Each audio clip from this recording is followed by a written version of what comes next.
We are audiostack.ai. Combining AI writing, the best synthetic voices, With production and delivery. Be it ads, podcasts, or VOs for video. Just like this ad. How would you utilize AI audio? For free. go to audiostack.ai/contest. Give us just a few details. And you could replace this spot and be heard by millions. See webpage for T's and C's. audiostack.ai/contest. Judy was boring. Hello. Then Judy discovered ChumbaCasino.com. It's my little escape. Now Judy's the life of the party. Oh, baby, mama's bringing home the bacon. Whoa, take it easy, Judy. The Chumba life is for everybody. So go to ChumbaCasino.com and play over 100 casino-style games. Join today and play for free for your chance to redeem some serious prizes. ChumbaCasino.com. No purchase necessary. Void where prohibited by law. 18+ terms and conditions apply. See website for details. In this episode, I talked to my friend Tom, who's a special education teacher assistant, who talks about what's like for the schools, what's like with people who have autism to go to school. I hope you enjoyed this episode. I sure did, talking to my friend Tom. And if you have time, check out his website called Podjerky, and his podcast is also called Podjerky. He just recently reached 50,000 downloads. So check it out, and hope you enjoy this episode. There we go. Yeah. So what is it that you exactly want to do? Like, what challenges are you looking at? Like, from whose perspective? Probably just in general, like when I was in special education, I remember there was some questionable classroom where the classrooms were space is available. Like I remember one of the classrooms I was in, it was the only classroom down this one hallway that it was next to the bathrooms, but the whole hallway smells like let's just say like, I know exactly what you're talking about. Yeah. it sounds like a bathroom, but it smells all like sewage and everything. It's like, yeah. And this is sanitary. Well, that's usually where the special education rooms is in like the basement, and they're usually by a washroom. I don't know if that's for emergencies, so that if they do have to use the washroom and they're not fully capable, like I've worked with students that can't use the washroom on their own, so you have to like run them to the washroom. So maybe that's a reason why they're closer to the washroom, or it's because they want them out of the way of everybody else's classroom. I can't tell what the reasoning is, because I don't set that up. I don't set up where the classrooms are. I definitely understand that, like, but that was like one of the ideas I came up with. Like, well, the location always seems to be like an afterthought, and like it wasn't just that scenario where we used to have when I was in middle school, we upgraded from like a smallish kind of room, like say like medium size, to like a very large size where we can actually move around in, and we got like prime time location. It was like it had like nice glass see-through windows and everything, and it was like really cool. I got right next to the front office, the main office, and everything, so you get to see everyone who's coming and going, and it's like. But then what's funny, years later, when I came back to visit, just out of curiosity, like visiting one of my teachers that made a big impact on my life, she showed me our new room, and it was the old janitor's closet, and it had no window, no view, and I was like, well, gee, imagine if I was a parent bringing my for parent teacher conference, and it's like, well, this seems like a broom closet, and the teacher, like, how do they react? It's like, well, that's the funny thing. It was. Yeah. See, I can tell you that it's hard because I've worked in multiple schools, so it's been different at every school that I've worked at. The school that I'm currently at, we basically have our own section on a floor. So there are 4 classrooms, but one is kind of like just a closed-in room. There's no windows. It's just a double door, like one door in and then one door to the next classroom over. But it's different because that student had to be separated from the rest of the students because he was very physical. He was very violent. So he wouldn't be able to be in a general classroom. So I was with him with another adult in a classroom by ourselves, just for that reason, because the student was too physical for the rest of the class and he would hurt other students. So he had to be pulled into another classroom on his own. And then there's classrooms that are full of students with special needs in this department. So I mean, it's totally different. In other schools, we would all be in one classroom, and the classroom was okay. I mean, it wasn't the greatest classroom, but it suited the needs for the kids. Okay. So in your opinion, what do you think would have to, what do you think the challenges of special education are? For workers? Yeah. So for myself, a lot of the challenges for us would be handling the violence, like the physical violence. Like I work in high school right now, so I get the bigger kids than elementary school kids. When I'm with the high school kids, it's a little tougher because I'm a male. There aren't a lot of male education assistants. And what happens with the males is that they give us the bigger students because we're physically bigger and we can handle the physical students a lot better, I guess, than the women do. Not to say that the women can handle them, but at the same time, it's just, you know, the student I was working with for the past 4 years was bigger than I am. And I'm bigger than most of the females at my school. So, I mean, it just makes sense to put me with that student. So that's a big challenge. And challenge also is depending on what end of the spectrum they're on. So you can be very high functioning or you could be very low on the spectrum. And forget everything that you know about a web browser because you will be blown away by Psychic browser. It's no ordinary web browser like Firefox, Google Chrome, Microsoft Edge, and all the other web browsers out there. It's based on productivity, and let me just name a few other functionalities that it has. It's very fast. It blocks ads by default. You don't see that with Google Chrome, do you? No. And there's also a sidebar, built-in sidebar, so you can have all your tools and systems all in one place without having to go search and wait for the web page to load. It's just right there with a click of a button. Try Sidekick out below with the link in the show notes and descriptions for more information about Sidekick.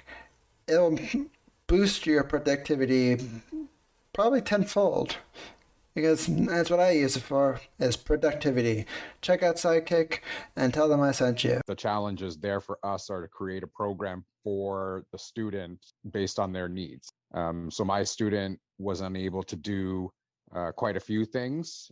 He wasn't very verbal. He didn't want to write, like his writing was very, very sloppy. So we had to do different things to try and get him to do what we wanted him to do. And the end goal was, I think, at the end of the year, we just wanted him to be able to write down his name, his phone number, his address, and his parents' name in case he ever went out in public and, you know, was separated from his parents, he'd be able to tell somebody that.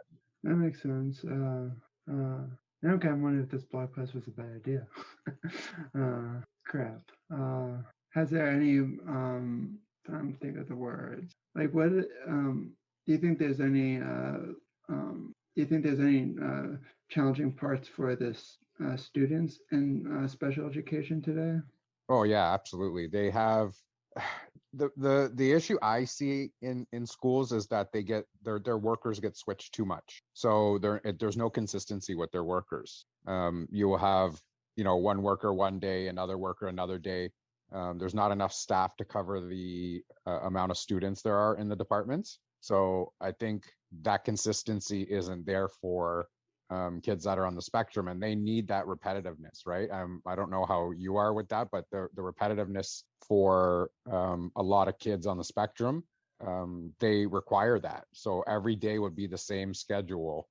Come in, go to your locker, come sit down at your desk and do some work, then go for a walk. And they know that routine every day. And if somebody different is working with them, they may not know that routine, and then it gets pulled away from them, and then they start to get frustrated because they can't communicate that this is not what we do. Yeah, I definitely can relate to that 100%, because back in high school, back in high school and middle school, whenever time I had a one-on-one helper, and when my helper was out because they were sick or she was sick or whoever was sick, I always got a substitute, and it was like the worst possible thing I've had to deal with, because just some of them were like, I mean, not trying to like be rude or anything, but they were kind of like, they were definitely clueless at times. And when I tried to fill them in, like some of them listened and some of them did not want to listen. And it was like, are you making this up? And it's like, I don't think I can make this whole scenario up. Yeah, it's difficult because, like I said, like the consistency isn't there, right? It's tough, especially with nonverbal kids. It's like they're so used to that routine every day, and it gets out of control sometimes. And then one of the other challenges that you face is you don't know, some of the parents don't want to communicate with the workers. So if I have a student and the parents don't communicate with you, you don't know how the morning went or how the night went. Like, did they sleep well? And so we find that a lot, like that happens a lot with some of the students that we work with, that the parents don't communicate that they had an off night or an off morning, and then they come into school and they're very, very amped up and all over the place, and we're trying to calm down the situation before it gets out of hand, and then there's physical violence that happens just because they're frustrated, and I understand, but at some points they have to go home because they're a danger, or they may injure another student. So that's another challenge that we face with some of the students that we work with. And what do how many do you think it also is a challenge to the students that they can't, that some of them are not able to like sit still, and they're kind of like, oh, I need to get up and get the hell out of this place, and because I know Very that big challenge. yes, Yes. too. Yeah, very big challenge.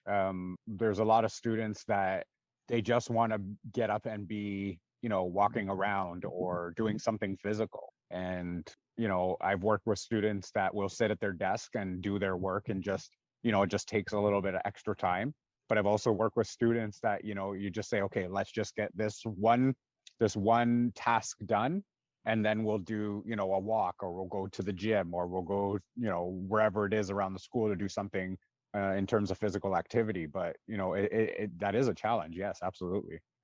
And do you think that some of the do you think people on do you think the schools need to like rethink the locations of the special education classes, and so just like giving like a second thought, like without like maybe like, okay, we're just gonna put these people down all the way in the very, very bottom of the school with the rats? Or I somewhat agree and disagree with that, because agree, yes, because they're always put in the basements, like from my personal experience. But I also agree because there are a lot of disruptions that happen, especially if you're working with high needs, like lower on the spectrum students. We have a lot of those in our school that make a lot of noise, that scream, that are violent, that throw like chairs or tables or whatever it is.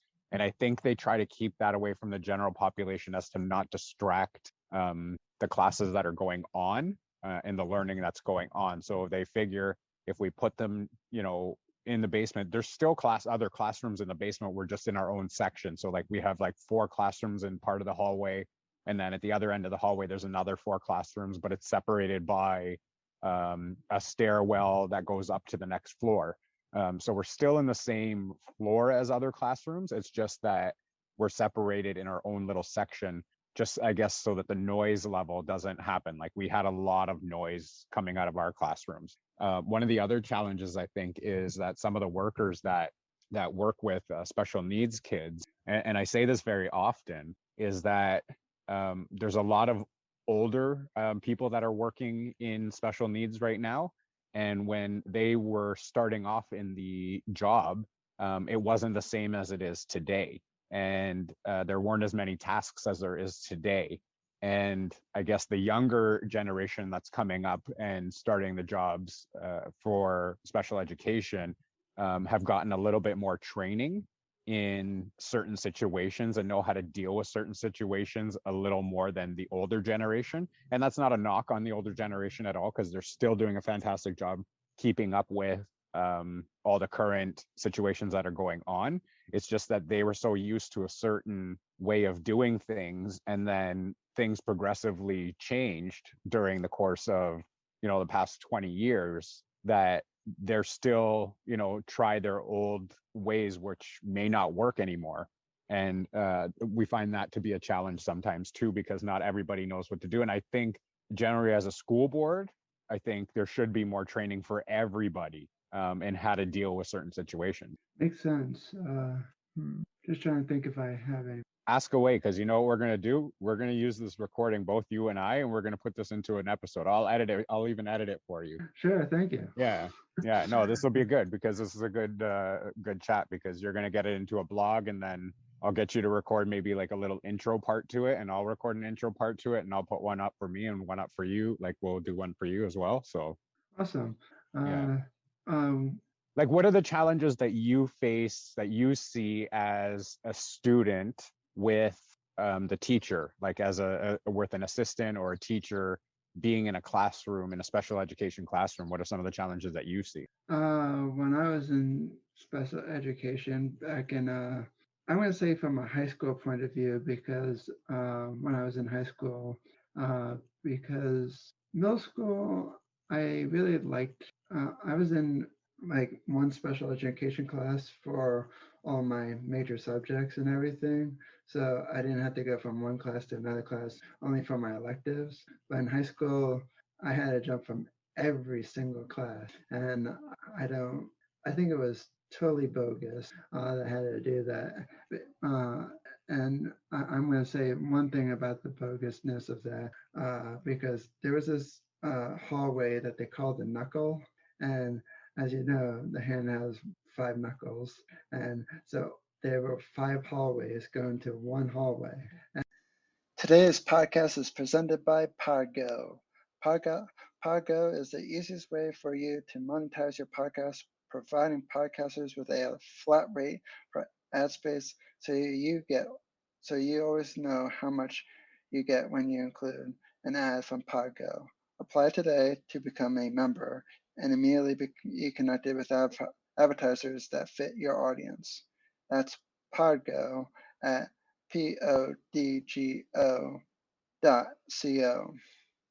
I've heard about Podgo through podnews.com, and I've been using them for many months, and I've earned quite a bit of money through using them and Crazy Fitness Guy Healthy Living podcast. Take a look at them at podgo.com.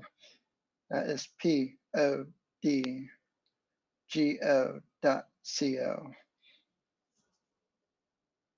And it was packed, and there was no.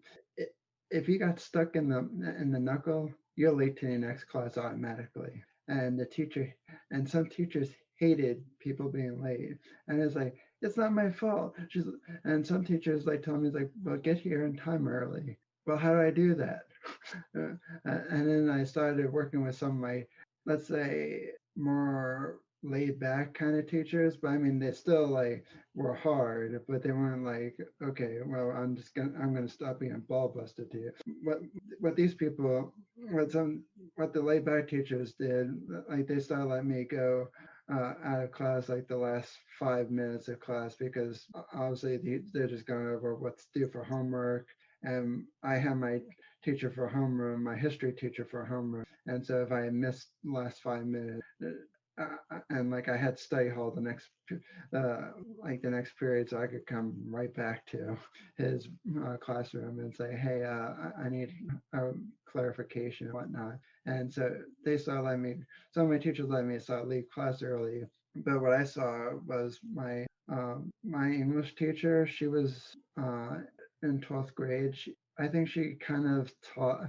I think I think she was like there one too many years, and I think I think what worked for her years ago did not necessarily work for me, and she thought I feel like she thought she could teach she could have people learn at every single at one level, like one size fits all, and it was totally annoying because like we were reading all these absurd books.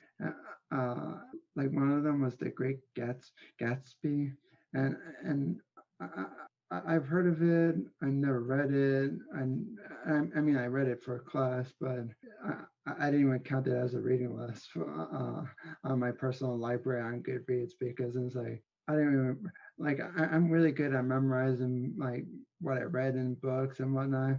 I don't remember what the hell I read.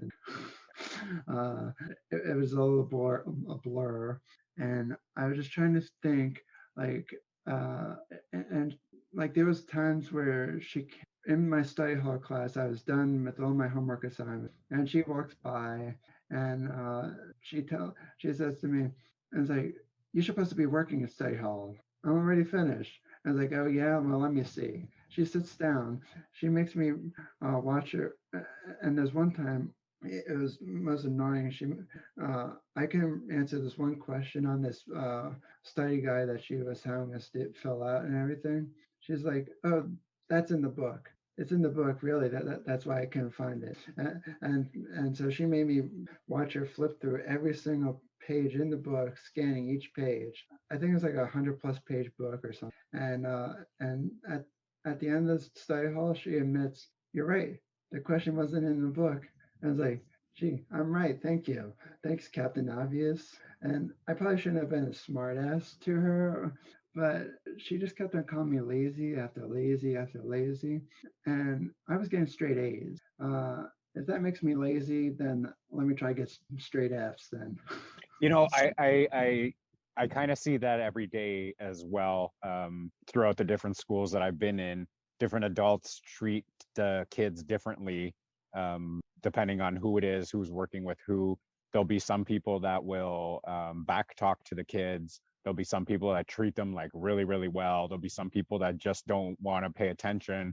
They're just there for a paycheck. Like you see everything. You see it all throughout the whole education system. It's no different than in a normal classroom setting. You still have teachers that really, really, really care. You have teachers that don't care at all. You have teachers that are just in the middle. I see that same thing throughout the education system, no matter where you go. Did you find it hard having different teachers every year, and it was a different learning style for you? There was different expectations put onto you.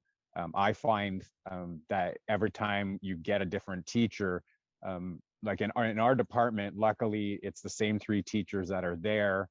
The classrooms usually stay the same year after year, student-wise, because there's different levels of the spectrum for each classroom. But do you find it hard if you have to go from teacher to teacher in what their expectations are for you personally? Yes and no. There was times where some of the people I talked that I went to, some of my teachers, like one of the teachers I had to go to, she told me I needed to do A, B, C, and D, and I did A, B, C, and D. But then other teachers told me, it's like, forget what A, B, C, and D is in this room. and you have to follow my rules on this way. I'm really, really confused. And like, I don't know like how your school district does it, but every semester I got a different case manager, and there was some IEP case managers that were really, really great on top of the ball, and there was other ones that just kind of did like the least work as possible. And I hated when I was at the age where I was able to go to my own IEP meetings, because I had to sit there and listen to everyone says, you know what, I think this will benefit Jimmy. And then like on the other side argues like, no, this is not going to be well for Jimmy. I'm at the other end of the table. I mean, like at the very end of the table, like the head of the table. And it's like, well, Jimmy is sitting right here, and I think you're all a bunch of morons. I mean, I did not say any of that, but Yeah, see, it's different because you understood and could communicate with the people that were in on the IEPs, and we have students that don't understand, and people talk in front of them like they don't understand. But in my head, I still feel like they understand. They just can't communicate back, what they want to say.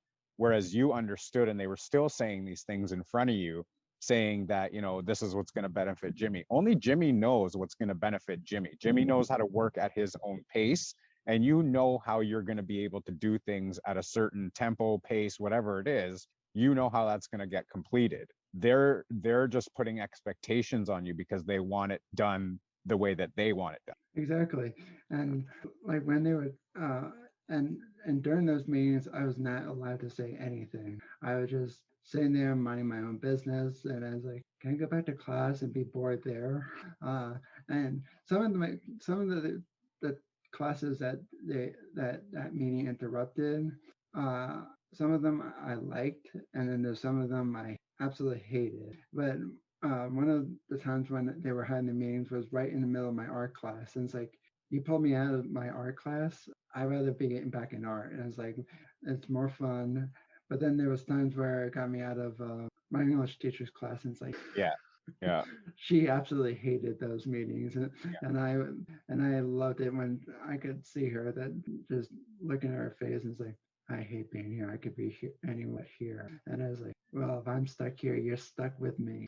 Yeah. Well, I see. I understand they book IEP meetings. They have so many of them to do throughout the day or throughout the week or whatever time frame that they have it set up for. I understand that they have a lot of them to do, and they have to pull you out at certain times. But you generally want to keep the students in the classes that they enjoy more, because it stimulates their brain activity. It stimulates, their enjoyment in the program that you're in. Whereas the ones that they're not totally engaged in, yes, they're going to have a little bit of trouble maybe if they miss a class, but they can always get help after any class, just like any student in the school can. But if they're not engaged in that class, they're still not retaining any of the information, and it's no good for them anyway, right? Mm-hmm. And I also have to bring up, it's like, like what can make those IEP meetings more meaningful? Like my mentor, who's been helping me, like finding different conferences and everything, and it's not like all up to her. There are so many ads these days wherever you go. There are ads in movie theaters, on TV, on radio, and on billboards. So why would you want to listen to ads in a podcast? Subscribe to the Crazy Fitness Guy Premium Podcast to get these exclusive benefits. Listen ad-free. Behind the scenes. Are you stuck with and you don't know what to do for dinner? Well, let me tell you about this awesome, amazing company called Eat Clean Bro. You get healthy recipes. We are audiostack.ai. Combining AI writing, the best synthetic voices, with production and delivery. Be it ads, podcasts, or VOs for video. Just like this ad. How would you utilize AI audio? For free. Go to audiostack.ai/contest. Give us just a few details. And you could replace this spot and be heard by millions. See webpage for T's and C's. audiostack.ai/contest. Delivered right to your door. They're fresh. They're cooked for you. And all you have to do is heat it up in a microwave or oven. It's simple, quick and easy, affordable, and and each meal is delicious. I found them through Tiger Schulman's Karate, and I joined them and partnered with them because I think you will like them too. And I absolutely love their meals. They're fresh, authentic, and it's all around great food that you normally think, oh gee, I think this would take hours to cook, but they already took out all the cooking for you. All you have to do is heat it up in the microwave. How simple is that? Or the stove, or the oven. So go check out Eat Clean Bro in the links in the show notes for more information about them. The internet can be a distraction place. It's full of distractions like social media, shopping, and so many more websites that are very distracting, just like video games and whatnot. But it is all over the place. So much noise going on. Well, with a blocker tool like Freedom Blocker, it can block all those distraction websites that you find distracting.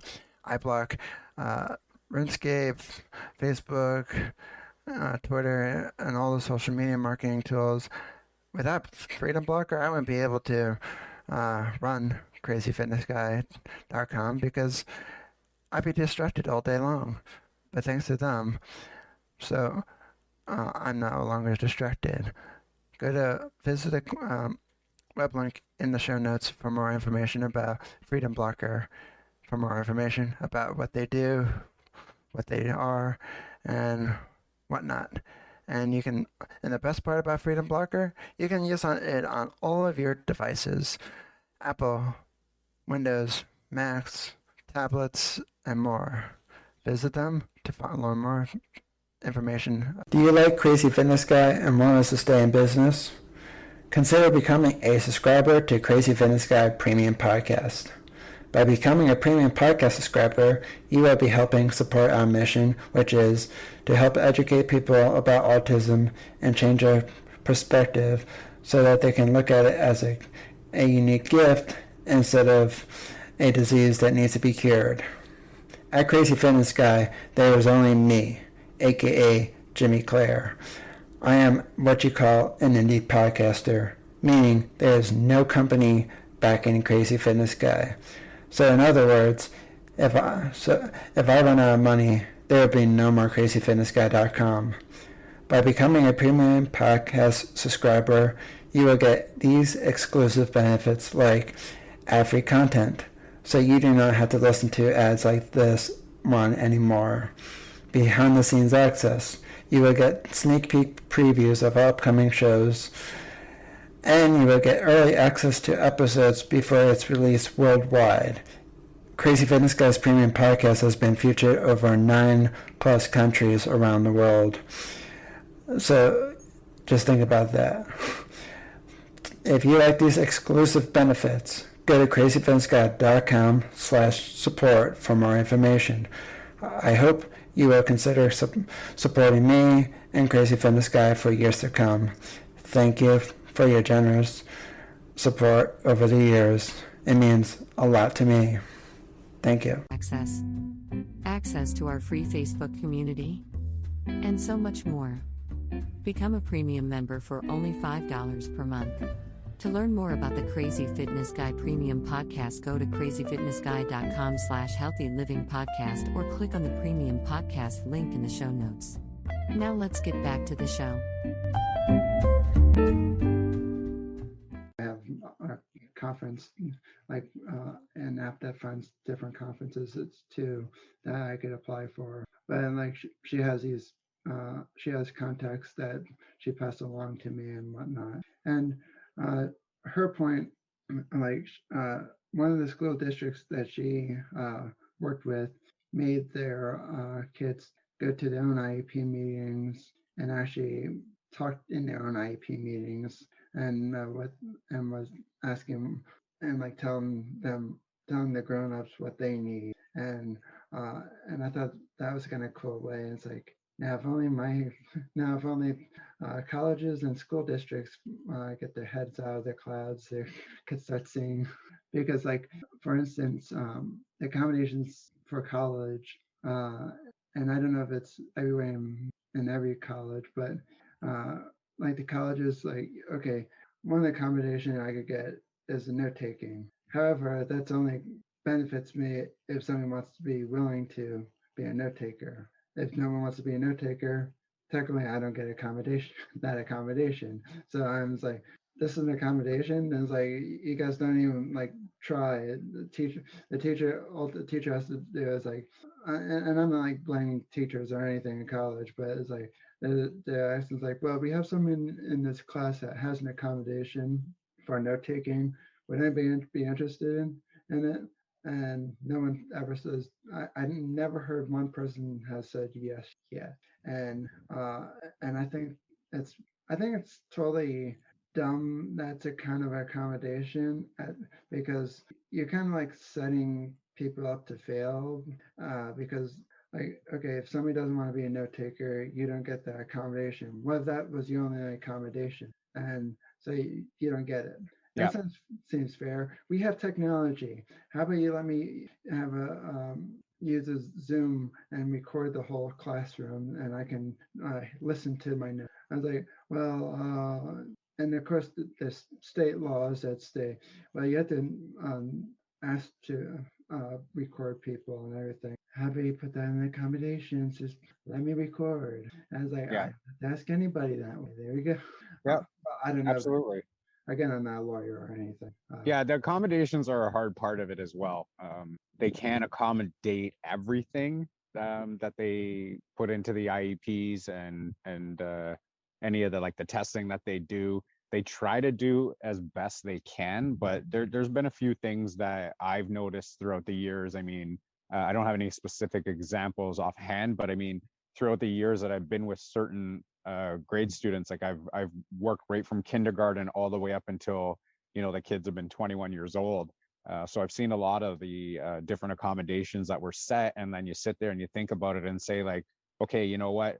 Like this student might be colorblind. Like this student does not know how to hold a pencil and they're not able to write. Like there's got to be something else. And they will say that exact thing. Well, that's not in their accommodation. So we got to get them to do it themselves. And I'm like, I'm fully aware that we need to get them to do it themselves. But until we can get them to that point, there's got to be an accommodation for them to make it up until that point. And, you know, so I've seen a lot of that throughout the years. And I kind of think is kind of weird is that like some of the other accommodations, like for instance, like if you need assisting technology, they have to go through hoops, and it may or may not happen. And I just got kind of thinking, it's like, well, you guys have like a huge tech department, and with the latest, you guys say on websites and everything, we have the latest technology. Well, how about you start investing in some technology to get assisted technology? Because well, gee, guess what?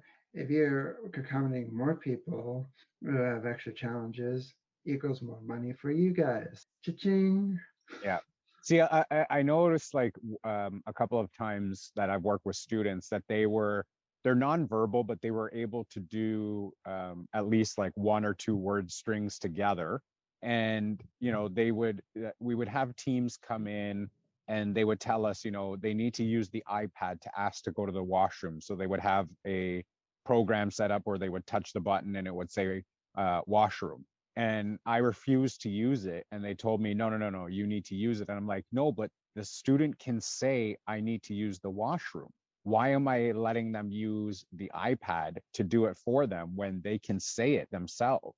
And they'll say, well, that's because that's what's in their IEP. We need them to use it. They're using it at home. We want them to transfer it and use it at school. I'm like, but this kid knows how to communicate that they need to use the washroom. Why are we using this? So when they left, and not to knock them or anything, because I know they're doing their job, but when they left, I wouldn't do it because I wanted to encourage the verbal aspect of it if they were able to do it.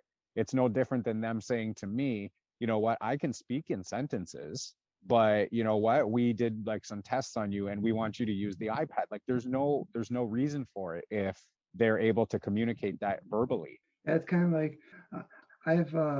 I heard, I don't know if the saying, if you don't use it, you will lose it will apply here, but I like the saying very much because I think it's kind of true. If you don't use your voice, who knows? Do you lose it? I don't know. I don't want to find out. Or not that you're going to lose it, but you may lose certain tools that you would have in your verbal aspect of it. You would lose maybe some of your vocabulary or forget certain things that you used to be able to see, and especially those that were lower on the spectrum, right? They may forget what they were trying to say, and then it doesn't come out the way they want it to come out anymore because they were being trained so much on the iPad or technology to do it for them. We have a student at our school that is verbal but won't talk at school, and there's no I guess reinforcement for him to speak verbally. They let him use the iPad, and it boggles my mind because we know at home he speaks, but at school he won't do it. So you got to use different tactics in terms of getting communication, I guess, together with the students and the parents and the school system and everything together so that these kids can succeed as best as possible and be able to get out into the world after they turn 21 and they're done school, that they're able to succeed out in the world if they're going to have a job after, or if they're going to go to day camps after, or if they're going to just stay at home. You still want what's best for them at the end of the day. Exactly. And I just think that sometimes I feel like the IEPs work not always in your best interest. Yeah. And like it can work against you. Like I said, like the note taking, or like now I can actually, like when I was going into college in person, I'm able to use my computers to take notes on, and sometimes I just press record on my computer just to and like I'm not a person to sell notes or anything. I'm not that kind of person, and so I just save my notes so I can go back to listen, because sometimes, like, even though I'm paying attention, there's just a lot of information for me to retain, and then if I don't retain it, I'm like, okay, crap, what did the teacher say? What did the teacher say? Nope, I have no idea what the teacher said.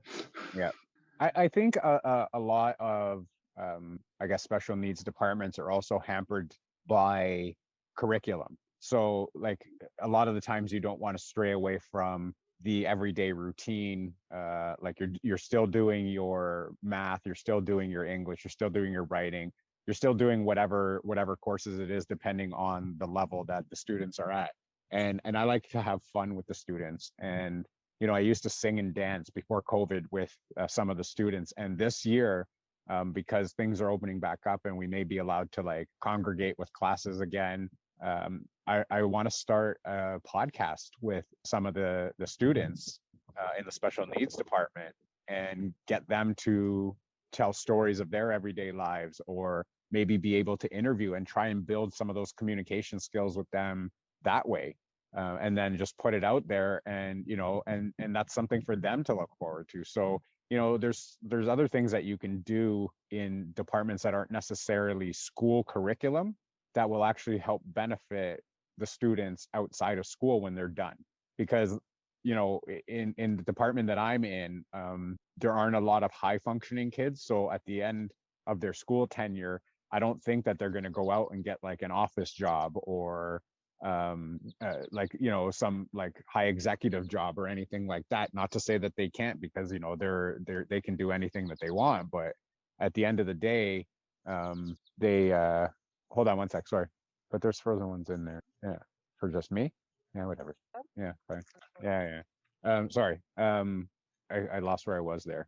Happens to all of us. Yeah, no, I think like doing things differently with the kids, it allows them to actually look forward to something, and then they may choose this type of communication inside of the school. Like I was saying, our kids, some of them are low functioning kids, and they won't be having like regular jobs when they finish school. So if this gives them something to look forward to, or they get to interview maybe a celebrity that they really, really want to talk to, or being able to just improve on their communication skills. And then you kind of say, you know what, do you want to do video where, you know, you can learn the eye contact portion of it, and you know, they're just different verbal communications or verbal cues and stuff like that. So I mean, I think it would be really, really interesting if they let me go ahead and do what I have planned to do.